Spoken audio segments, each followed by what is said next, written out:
Welcome back to the Deep Dive. Today, we are stepping right into the middle of a controversy. Oh, yeah. A big one. It's absolutely critical for anyone involved in or even just thinking about a lease purchase agreement in the trucking industry. This is one of those topics where everyone has a loud opinion, but when it actually comes time to sign the paperwork, a lot of the math just gets ignored. Completely ignored. So we've gone through a stack of sources, industry analyses, driver forums, you name it, to cut through all the noise on the two main ways drivers are paid, cents per mile or CPM versus percentage pay. Right. And our mission today is pretty simple. We want to give you the leverage you need to avoid, well, a financial disaster. Right. Because picking the wrong pay structure isn't just a small mistake. It is the decision that makes or breaks your profitability. I mean, a good truck and a decent carrier just aren't enough if your pay structure is designed to let your business quietly bleed out money. That is the crucial distinction right there. A lease purchase driver is not an employee. Not at all. You are a small business owner. But the thing is, most of these pay structures, especially the ones carriers push the hardest, they actively hide the information you need to calculate your profit margin. So you're flying blind. Totally blind. And the core idea we have to drive home today is that you must be paid for profit, not just for movement. If you can't calculate your margin, you are simply guessing, and you can't run a business on guesswork. Okay, let's unpack this. And I think we should start where most people start, with the one that, on the surface at least, feels the safest. Cents per mile.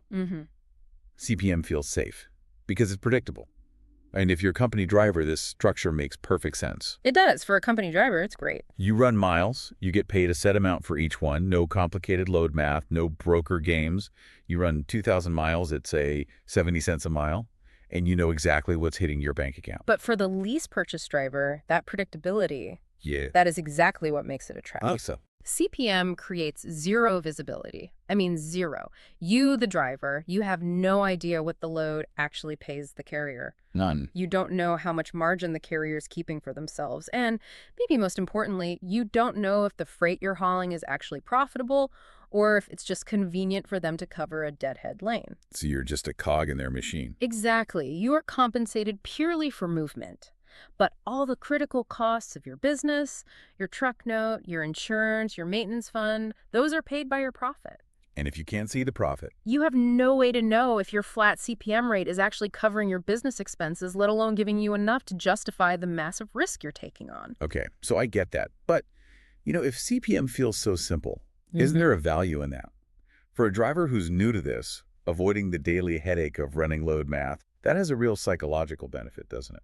It does, but the consequences of ignoring that math are, well, they're just catastrophic. And the math isn't that simple anyway, because the CPM rate you need to actually make money depends entirely on the kind of freight you pull. Right, because that affects your costs and your insurance. Precisely. We have to talk about CPM numbers with real-world context, otherwise we're just talking about fantasy paychecks. So let's break that down. What's the hierarchy? Well, the sources show a really clear breakdown. Dry van, that's the most common freight, so it usually runs the lowest rates, easiest to get into. Okay. Then you've got reefer, temperature control, that usually pays more. Specialized equipment, more risk if the unit fails. And flatbed? Flatbed with all the strapping and securing often pays more than both of those because of the extra labor and, the risk of the load shifting. And then at the very top, you've got the really specialized stuff, like tankers, hazmat, heavy haul. Exactly. And that's where the highest potential pay is. But it comes with way higher responsibility, permit costs, and believe me, much higher insurance premiums.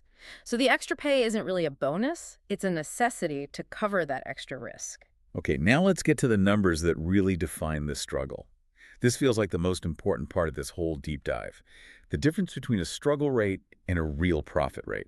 The math is unforgiving here. Running a lease purchase at, say, $1.30 to $1.70 a mile, that almost guarantees you will struggle or just lose money over a year. That's the struggle zone. That is the struggle zone because that number barely covers your fixed costs, your truck payment, your maintenance escrow, your insurance, and that's before you even factor in the single biggest variable cost you have. Fuel. Fuel. That's the real killer, isn't it? I mean, fuel alone can be 45, 60 cents a mile, depending on where you are. So if you're making $1.70 gross CPM, and 60 cents of that just vanishes into the tank. You're left with $1.10. $1.10 to cover your equipment, your insurance, plates, permits, tolls, everything. Wow. And if your truck note works out to 50 cents a mile and your maintenance escrow is another 25 cents, you're left with 35 cents before a single unexpected breakdown. You're just constantly running to service your own debt. So what's the goal then? Where do you need to be? To see real profit money that lets you actually pay yourself a wage and build capital, most drivers need to be hitting $1.80 to $2.50 a mile, or even more depending on their specialization and what the sources call operational cleanliness. Wait, operational cleanliness. Yeah. What exactly does that refer to? It's just a metric of efficiency. It means managing your truck's exact miles per gallon, minimizing your idle time, picking routes to avoid expensive tolls. Meticulous maintenance. Exactly. The $2.50 a mile driver is the one who knows their MPG down to the decimal point. Yep. The $1.70 driver is often the one just guessing. That really puts the specialization thing into perspective. A dry van driver at $1.70 is on a financial tightrope. Every single week. But that same driver may be pulling specialized reefer or flatbed and getting, $2.30 to $2.70. Suddenly, they have breathing room. They have capital. They're not terrified of every insurance bill. So this raises a really important question you need to ask yourself. When you look at your CPM agreement, are you being paid for your skill and risk? Or are you just being paid for how fast you can keep the wheels turning on cheap freight? That's a tough question to face. Okay. Okay, let's shift gears. Let's talk about percentage pay, because this one often scares people off. It's not opaque like CPM. It kind of exposes the unfiltered reality of the market. And that exposure is the essential leverage. When you're paid a percentage of the load, say 70 or 80%, you immediately get full visibility. You get to see the rate confirmation. Okay, let's pause there because we need to define that.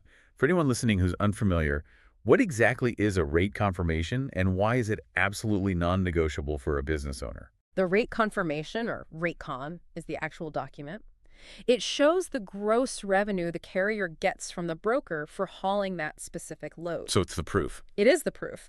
If you're on percentage, seeing that document is mandatory. It ensures there's no mystery.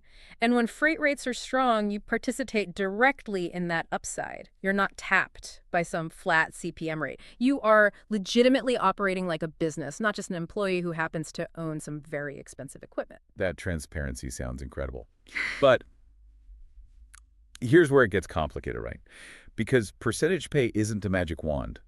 And this is where drivers really mess up the math. Oh, absolutely. They hear 75% of the load, and they forget to ask the single most critical follow-up question. Each it is. 75% of what exactly? That simple question unlocks all the hidden traps. Because some carriers will load you up with heavy internal deductions before they calculate your percentage. That's the percentage trap. And we're not talking about normal expenses here. We're talking about mandatory deductions that the carrier controls, right?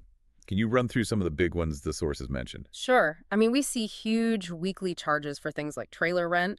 We see excessive dispatch and accounting fees, sometimes hundreds a week. Wow. Then there's mandatory insurance costs, especially occupational accident, which the driver pays for, but it mostly benefits the carrier. And of course, the truck payment itself gets deducted. So if a load pays the carrier $5,000, but they deduct $1,000 in their own fees before they calculate your cut, you're only getting 75% of $4,000, not the full $5,000. It's a massive hidden pay cut. And if those deductions are steep enough, that fancy 75% could net you the exact same take-home as a really bad CPM rate. It's just bad CPM wearing a nicer jacket. That's what one source called it, and it's perfect. So if we pull back to the bigger picture here, percentage pay only gives you that true leverage if a few specific conditions are met. It's all about freedom and transparency. Right. 1, all deductions have to be transparent and reasonable, no hidden fees. Right. 2, you absolutely must be allowed to see the rate confirmation for every single load. And the 3. And 3, you cannot be forced onto what we call garbage freight. Okay, let's define garbage freight. That sounds like jargon, but it's a real thing, isn't it? Oh, it's very real. Garbage freight is any load with a terrible ratio of difficulty versus pay. Think short runs with a ton of unpaid labor, loads with high deadhead miles. So you're driving empty just to go get a cheap load. Exactly. Or freight that makes you sit for hours waiting to get loaded or unloaded for an insultingly low amount of money. A true business owner says no to garbage freight. So what does this all mean for the driver trying to make this choice? I mean, our sources are pretty clear. Neither pay structure is automatically better. Not at all. The best structure is the one that's perfectly matched to your specific profile. Your experience, your tolerance for risk. And most critically, your ability to actually run the numbers. Knowing that operational cleanliness, knowing your exact miles per gallon, that stuff matters. So the decision matrix is pretty straightforward then. If you're brand new and you really don't want to touch load math, maybe CPM keeps you alive at first. It's kind of like training wheels. It can be. But if you understand your costs, if you track your numbers religiously, and you want long-term growth and max earning potential, percentage pay is the structure that wins. Why? Because businesses don't grow on miles. They don't grow on just staying busy. They grow on maximizing margin. And this brings us to what might be the ultimate question every driver should be asking when they look at a carrier agreement. Which pay structure lets me say no? That power, the ability to say no, that's the entire game. That's the difference between just surviving and actually thriving in this business. The power to say no to cheap freight, no to bad lanes. No to loads that you've run the numbers on and you know are guaranteed money losers. That is where real sustainable money is made. It's where you take back control. Because if your pay structure forces you to run every single load, no matter how bad the rate is, just to make your truck payment, that's not freedom. Not at all. As our sources say, that's just disguised employment, where you take on all the risk of an owner with none of the power. And that's the bottom line we pulled from all this. CPM can keep you busy. Percentage pay can make you dangerous. But neither one will save you if you don't fundamentally understand your own numbers. It's not the lease purchase that fails people. It's ignorance of the financial mechanics that fails people. So as you're looking at your own operation or one you're thinking about, maybe consider this final thought. If you can't do the math on your own business, the math will absolutely do you.